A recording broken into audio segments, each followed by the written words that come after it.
Some of the coldest temperatures we've seen thus far this season on the way for tomorrow morning. And when you factor in the winds, we will have a bit of a wind chill factor, and temperatures could at times feel more like the teens and lower 20s north of the lake. And I think the teens would be very much an extreme as we get the morning started. But certainly it's going to be a cold morning. We'll be in the 20s and 30s. And again, these are temperatures without factoring in the wind. So we are looking at a moderate to light freeze. Still not cold enough for pipes, but definitely north of the lake and in Mississippi, you want to make sure that the plants are protected. And as always, it should go without saying, people and pets. We'll have another cold morning, maybe not quite as widespread for the freezing temperatures on Saturday morning, but definitely more frost. And as I was mentioning earlier, we also have the potential of frost tomorrow morning south of the lake. Now, cold weather advisory because of those wind chills for the North Shore until 8 a.m. And really all day tomorrow we'll have that chill in the air, feeling like the 20s and even feeling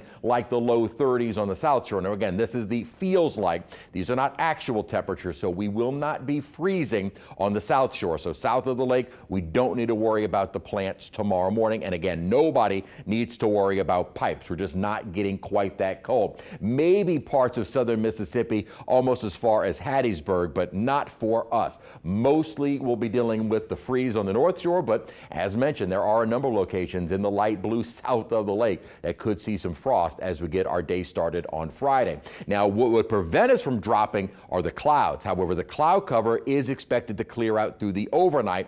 That's what will allow those temperatures to really start dropping rapidly. And as mentioned, we were going to start the day mild. In fact, our high of 69 degrees was set at 10:24. After that, temperature started dropping. The low so far is 58, but we'll definitely be colder than that before midnight tonight. Starting to see some breaks in the clouds, looking kind of upriver, 59 degrees right now.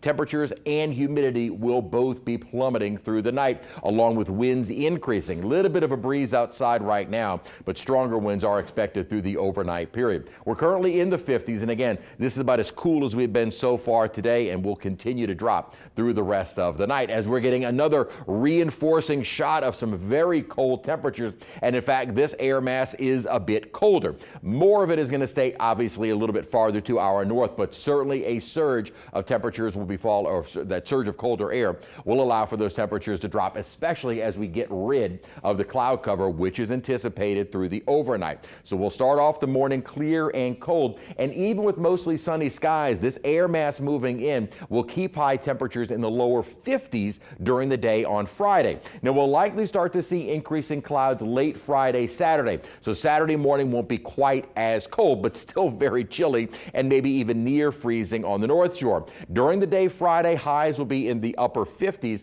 by Saturday.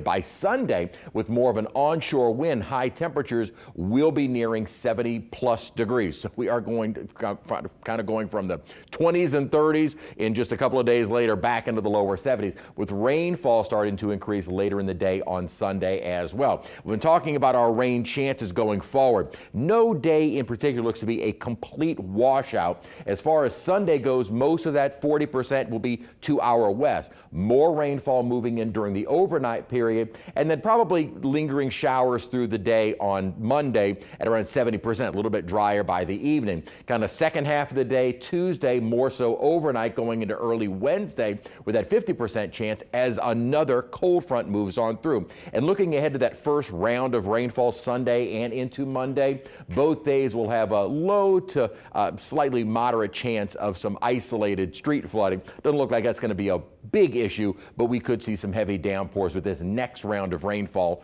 on the way. So rain is gone now. Temperatures dropping throughout the day. We will be a little bit milder as we head into our start of the next week, and then temperatures coming down once again during the day Wednesday.